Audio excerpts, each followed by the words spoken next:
నేను ఒకటే అడుగుతున్నా, ఇప్పుడు ఇంకా కాంగ్రెస్లో పని అయిపోయింది. ఢిల్లీలో మోడీ గారు, మహారాష్ట్రలో ఫడ్నవీస్ గారు, తెలంగాణలో మీరు కిషన్ రెడ్డి గారు, ఇద్దరున్నారు ఇక్కడ. కాంగ్రెస్ వాళ్ళు ముగ్గురు, అక్కడ ఒకళ్ళు. ఇప్పుడు ఢిల్లీలో ప్రధానమంత్రి బీజేపీ మోడీ గారు, మహారాష్ట్రలో ఫడ్నవీస్ గారు బీజేపీ, తెలంగాణ నుండి క్యాబినెట్లో ఇద్దరున్నారు, కిషన్ రెడ్డి గారు, బండి సంజయ్ గారు. ఇప్పుడు మీరు కట్టియండి, ఎవడొద్దన్నాడు? తుమ్మడి హట్టి దగ్గర ప్రాజెక్టు కట్టు బండి సంజయ్ 152 మీటర్స్తోని కట్టిస్తే నీకు బ్రహ్మరథం పడదాం మేము. ఇంకో మీ ఇద్దరం కరిమారి, వీరు కొత్త జిల్లా జగిత్యాల, ఇంకా మావాడు రాష్ట్రానికి మొత్తం ఎమ్మెల్సీ గారు, ఏమో బ్రహ్మరథం పడదాం కదా. 152 మీటర్ల దగ్గర తుమ్మడి హట్టి దగ్గర ఫడ్నవీస్ గారి దగ్గర పర్మిషన్ తీసుకొచ్చి కొబ్బరికాయ కొట్టు. నీ మిత్రుడు రేవంత్ రెడ్డి ఉన్నాడు కదా, 2 నెలలు టైం ఇస్తానండి, ఇంకా తర్వాత నేను మాట్లాడతాను. 2 months. ఎందుకంటే ఢిల్లీలో మీకు మంచి గవర్నర్ బంగ్లాల కేంద్ర మంత్రులకు ఒక క్వార్టర్ ఉంటుంది, ఫడ్నవీస్కి దగ్గరనే.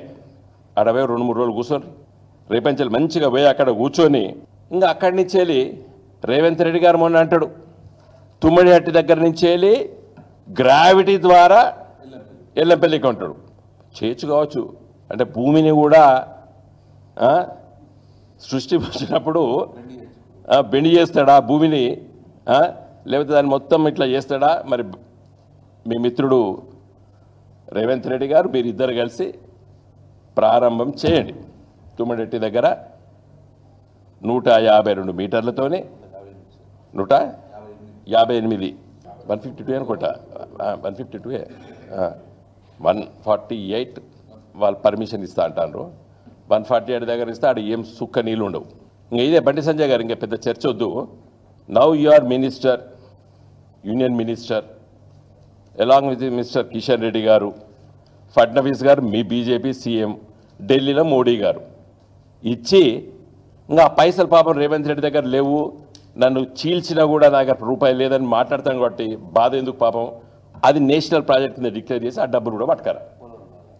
ఎట్లయితే పోలవరంకి ఇచ్చారు కదా చంద్రబాబు నాయుడుకి, నిన్న ఒకటి మాట్లాడుతాడు బండి సంజయ్ గారు, 38,000 కోట్ల రూపాయలు ఇచ్చినాము ఆంధ్రప్రదేశ్కని ఏదో స్టేట్మెంట్ చదివినా. మరి తెలంగాణకి ఎంత ఉంటుంది అంత, దాన్ని డిపిఆర్ చేపియండి, తప్పు లేదు. తుమ్మడి హట్టి దగ్గర కూడా కేసీఆర్ గారు కూడా కడతాం అనుకున్నాం. దేనికోసమో ఆ ఉన్న వాటర్ని ఎక్కడి వరకు తీసుకురావాలో అక్కడ వరకు కడతాం అనుకున్నాం మేము. తుమ్మడి హట్టి డెఫినెట్గా మన అక్కడ కట్టుకోవాల్సిందే. ఇంకా ఇక్కడికి ఎందుకు మార్చినావు అని నేను ప్రశ్నిస్తా కాబట్టి నేను చెప్తా క్లుప్తంగా. ఇంకా మా శ్రవణ్ గారు మాట్లాడాలి. ఎందుకు కట్టినామంటే చాలామంది తెలుసు, కేసీఆర్ గారు చాలా సందర్భాల్లో చెప్పారు. ప్రాణహిత తుమ్మడి హట్టి దగ్గర ప్రారంభమై గోదావరి నదిలో కలిసే కాళేశ్వరం దగ్గర కలిసేసరికి 116 కిలోమీటర్ల ప్రయాణం చేస్తుంది తెలంగాణలో. తుమ్మడి హట్టి మీద దాని పేరు వారదా నది, పెనుగంగ, వెనుగంగ 3 కలిస్తే అది ప్రాణహిత పేరుతోని మళ్ళా మన కౌటాల కంచెలు కిందికి వచ్చి గోదావరిలో కలిసేది 116 కిలోమీటర్లు. ఈ 116 కిలోమీటర్లు పూర్వపు ఆదిలాబాద్ జిల్లా, ఇప్పుడు ఆసిఫాబాదు, కుమరంభీము, అదేవిధంగా మంచిర్యాల జిల్లా, ఈ 2 దాంట్లోకెళ్ళి ప్రయాణం చేసి వస్తుంది. వచ్చేటప్పుడు ఎన్ని వాగులు కలుస్తాయి నేను చెప్తా. మన తెలంగాణ వైపు నుండి పెదవాగు, ఎర్రవాగు, వట్టివాగు, నీల్వాయి, గుల్లవాగు, చెలిమెలవాగు, ర్యాలీవాగు, జైపూర్ వాగు, ఇంకా ఛత్తీస్గఢ్ మహారాష్ట్ర వైపు నుండి దండకారణ్యం, అబూజ్మడ్, ఆ ప్రాంతాల నుంచి వెళ్ళి వచ్చి మహారాష్ట్ర నుంచి వెళ్ళి గడిచోళ్ళ నుంచి వెళ్ళి మన దగ్గరకు వస్తుంది.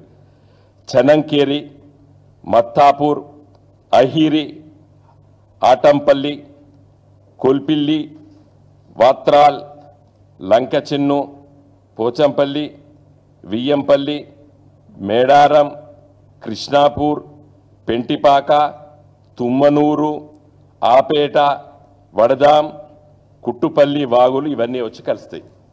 ఇన్ని వాగులు వచ్చి కలిస్తే ఎన్ని నీళ్ళు తెలుస్తాయండి?